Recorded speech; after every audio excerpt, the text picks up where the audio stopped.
Hello, আসসালামু আলাইকুম। আশা করছি সবাই ভালো আছেন। আমরা আজকে চলে যাচ্ছি মোমোস খেতে। যাচ্ছিলাম আমরা বিমানবন্দরের দিকে। বিমানবন্দরে ওখানে একটা মোমোসের দোকান আছে খুব সুন্দর।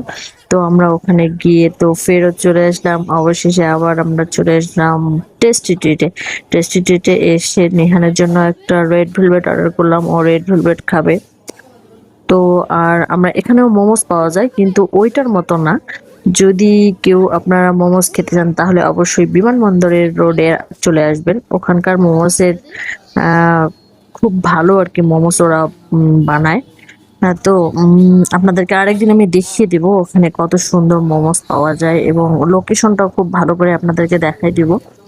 তো এই তো নিহান কেক খাচ্ছে আর আমরা বার্গার অর্ডার করছিলাম। এটা হচ্ছে আপনার পেটি বার্গার ছিল। টেস্টি ট্রিটের সবচেয়ে লো বাজেটের একটা বার্গার ছিল। আর আমরা মোমোস অর্ডার করছি 6 পিস, 150 টাকা রেখেছিল ওরা। আর এখানে শাওন তো খুব ঝামেলা করতেছিল। এই তো আমাদের মোমোস চলে এসেছে। আর মোমোসের মধ্যে 2টা সস দিয়েছিল ওরা। আর সসের পরিমাণ এত কম ছিল যা বলার মতো না। ঠিক আছে, সবাই ভালো থাকবেন, সুস্থ থাকবেন। আল্লাহ হাফেজ।